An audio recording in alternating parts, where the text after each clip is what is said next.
अभी नीचे राजा के शयन कक्ष से निकल के ऊपर आ गए हम लोग, और अभी संजय भैया ये ऊपर ही हैं। तो संजय भैया ये ऊपर आने में तो और खूबसूरती बढ़ गई, थोड़ा यहाँ के बारे में बताएंगे।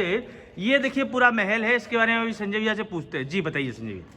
ये बहुत अच्छी बात कही आपने कि ऊपर जाने पर खूबसूरती बढ़ गई है, और किसी ने कितनी सही बात कही है।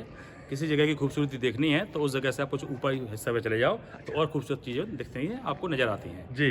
और ये छतें आप देख पा रहे हैं, हाँ। यहाँ पर रानियों के टहलने की जगह होती थी। ये जो छतें हैं, अच्छा ये चारों तरफ छत बनाई गई ये थी। गलियारे प्रॉपर ऊपर भी बने हुए अच्छा हैं। ये देखिए ऊपर ये चारों तरफ छत है, सब रानियों के और टहलने की रानी यहाँ टहला करती थी। ये देखिए पूरा मैंने घुमा के दिखाया।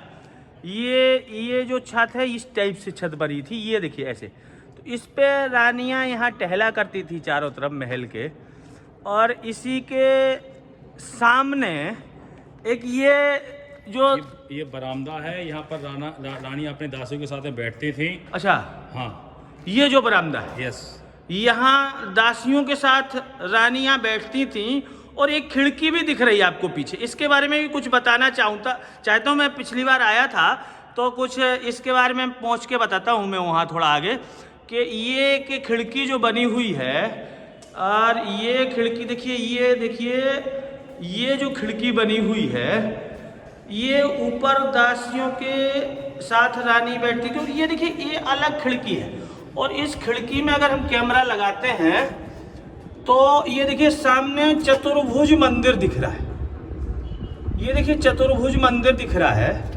तो ये खिड़की राजा ने इसलिए बनवाई थी कि राम जी के दर्शन इसी खिड़की से यहीं महल के अंदर से कर सकूं, और इस खिड़की के सामने ही चतुर्भुज मंदिर का मुख्य दरवाजा है, और हमें यहाँ से वहाँ जो अभी भगवान विराजे हुए हैं उनके दर्शन इस खिड़की से हो रहे हैं। नेक्स्ट स्टोरी वहाँ जाके सुनाते हैं संजय जी के द्वारा वहाँ, और पूरा चतुर्भुज मंदिर के बारे में बताएंगे। चलिए और संजय भैया से पूछते हैं आगे। तो संजय भैया ये अभी खिड़की भी दिखाई और यहाँ रानी के टहलने का स्थान भी दिखाया। अब बाकी तो ज़्यादा जानकारी नहीं है, आप और थोड़ा आगे के यहाँ पूरा विस्तार से बताइए मेरे को। चलते हैं आपके साथ। जी बिल्कुल। अब जहाँ से रानियाँ टहलती थी, अब वो छतें आप देखने वाले हैं, और जहाँ से वो रानियाँ पूरे ओरछा को देखती थी, हम उस छत पे भी पहुँचने वाले हैं। अच्छा। यहाँ से आपको सारे मंदिर वगैरह एक भी वीडियो को देखने को मिल जाएंगे। वाह। तो अब ये छतों पे आ गए हम, और छतों से जो यहाँ और चीज़ें हैं वो अभी दिखाते हैं कैसे क्या है। संजय भैया हाँ, आप टहलते टहलते थोड़ा छतों के बारे में भी बता दो, और छोटी छोटी चीज़ें जो भी हैं बोलते रहिए जब तक अपन जहाँ चल रहे हैं। छतों पे देख रहे हैं, ये प्रॉपर टेपर में छतें बनी हैं। अच्छा ये छतें हैं, और यहाँ पर ऐसे टेपर में है, हाँ। उनका प्रॉपर ड्रेनेज सिस्टम को आप देखिए, 1 इंच भी पानी यहाँ पे जमा नहीं होता था। बरसात का जितना ही पानी होता था ये यहाँ बाहर निकल जाता था, और नीचे जहाँ पर निकलता था फिर आगे व्यवस्था ऐसी होती थी कि वो राइट हैंड पे जो जगह बनी हुई है पूरा पानी बाहर निकाल देता था। अच्छा एक मिनट, ये इधर कहाँ पे? नीचे, वो नीचे। अच्छा ये वो कॉर्नर दिख रहा है जो नीचे का। संजय भैया कहना है कि ये इस किले के ड्रेनेज सिस्टम को ऐसा बनाया गया था। उस जमाने में कैसे इंजीनियर होते थे मेरे को तो नहीं पता, लेकिन रियलिटी है कि जो ड्रेनेज सिस्टम बनाया गया है वो इतना पावरफुल है कि सब छतों का पानी एकत्रित करके बारिश का और एक जगह पहुंचाना, और फिर वो ड्रेनेज सिस्टम से उसको बाहर निकाल देना। क्या बात है, क्या इंजीनियरिंग थी उस जमाने की। और संजय भैया आगे बताइए। जो और देखेंगे आप, हाँ ये महल की जो वॉल है वो काफ़ी थिक है, चौड़ी है। अच्छा। नीचे से महल की वॉल काफ़ी थिक होती है, लेकिन जैसे वो ऊपर होती जाती है वो पतली होती जाती है। रीजन ही होता था, कंटिन्यू बेड ऊपर तक रखेंगे तो अच्छा। नीचे वाला बेस का फैल जाएगा, तो ओह। महल के ढहने के चांसेस हो जाते हैं। ओहो। अब इस महल के पिलर आप देख रहे हैं, कितने चौड़े चौड़े पिलर हैं। ये पिलर आप देखिए। अच्छा। पूरा हॉल ये जो है पिलर पे कैसे डिपेंड है।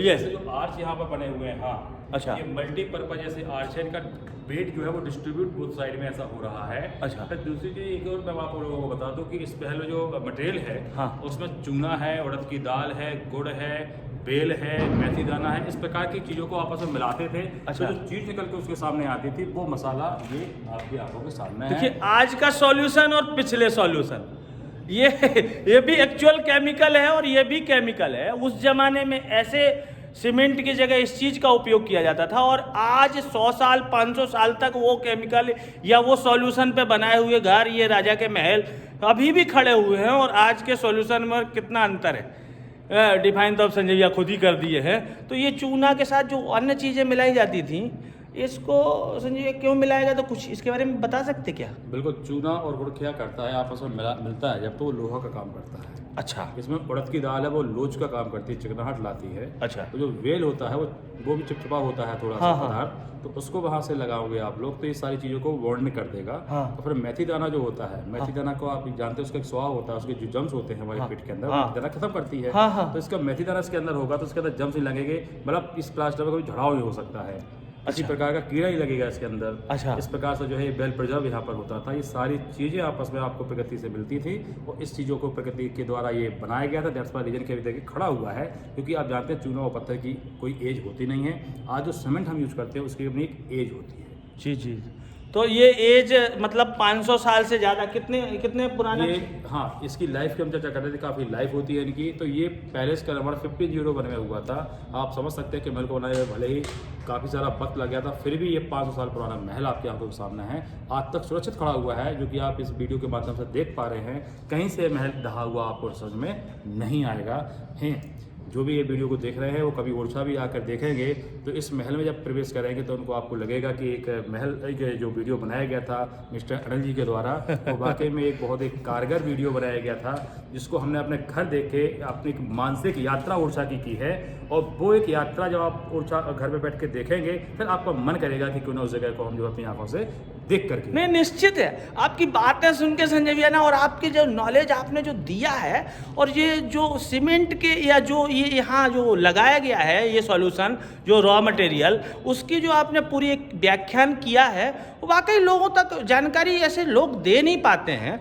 तो अद्वितीय जानकारी एकदम, मतलब बहुत जोरदार ढंग से संजय भैया सब चीज़ें बता रहे हैं हृदय से, और ये लगता है कि बहुत 17-20 साल से इसी लाइन में है संजय भैया, तो बहुत ज़्यादा नॉलेज है। और ये वीडियो में शुरू में ही बोला था कि कुछ अद्वितीय चीज़ लोगों तक पहुंचेगी, जो और वीडियो या और किसी के माध्यम से नहीं पहुंची अभी तक। तो ये देखिए आपके सामने एग्जाम्पल है। चलते हैं संजय भैया। ने जो है एक अतिशयोक्ति अलंकार लगा के हमारी बारे में चर्चा की है आपसे, और मैं डेली कुछ ना कुछ सीखता रहता हूँ, क्योंकि डेली सीखना, जिस दिन सीखना आपका बंद हो गया उस दिन आप रुक जाते हैं। रुका हुआ पानी खराब होता है, रुका हुआ ज्ञान खराब होता है। मैं तो एक चीज़ मानता हूँ कि हमारा ब्रेन एक लेदर के जूते के समान है। जिस प्रकार आप चमड़े के जूते को डेली पॉलिश करते हैं, वो साइन मारता है, ऐसे हमारे ब्रेन को ना ऐसे आपको पॉलिश करना चाहिए, ताकि वो एक साइन मारेगा तो एक आप निकल के अलग ही व्यक्तियों के सामने पेश होंगे। जी संजय भैया, रुकने की बात आई तो मेरे मन में एक चीज़ आती है कि लोग कुछ काम स्टार्ट करते हैं कभी कभी, और होता क्या है कि संजय भैया थोड़े दिन के बाद वो टूट से जाते हैं, रुक जाते हैं, तो काम वहीं का वहीं रह जाता है। तो ये कभी भी व्यक्ति को मैं संदेश भी देना चाह रहा है इस किले से लोगों को, कि कोई भी व्यक्ति जब तक उसके एंड तक, चरम तक नहीं पहुंच जाए, तब तक काम रोकना नहीं चाहिए। स्टार्ट किया तो करते रहे, एक दिन बड़े रूप में वो कन्वर्ट हो जाता है। चलिए संजय भैया। को सही बोले, क्योंकि बात से बात निकलती है, बाल की खाल निकलना तय है। जब जो दो व्यक्ति एक प्रकार से हैं, तो सर ने जैसा कहा कि जो रुक जाते हैं लोग, और मेरे हिसाब से जहाँ लोगों का ब्रेन ये बोलता है कि अब रुक जाना चाहिए, मन जो बोलता है रुक जाना चाहिए, असली आपकी जो सक्सेस है उसी टाइम पे आने वाली है जब आप रुक जाते हैं। आप एक कदम आगे जब बढ़ाते हैं तब वो सक्सेस आपको मिलने वाली होती है। यस। तो बिल्कुल रुकना नहीं चाहिए, और हमको जो है चलते रहना चाहिए, क्योंकि जब चलायमान नदियाँ होती हैं उनका पानी हमेशा स्वच्छ होता है। तो देखिए, ब्लॉगिंग के साथ साथ मोटिवेशनल चीज़ें भी आ गई हैं, और ये राम राजा सरकार की कृपा है जो वो बुलवा रहे हैं हनुमान जी महाराज, चूँकि दोनों लोग राम भक्त हैं और यहाँ की रानी भी राम भक्त है, और राम जी को लेके आ गई। इससे बड़ा और क्या इतिहास हो सकता है ओरछा का। बिल्कुल सही कहा। चूँकि राम जी की चर्चा हो गई है तो एक चीज़ और बताना चाहता हूँ कि पूरे हिंदुस्तान में दो जगह खास भगवान श्री राम के दर्शन करने के लिए मिलती है।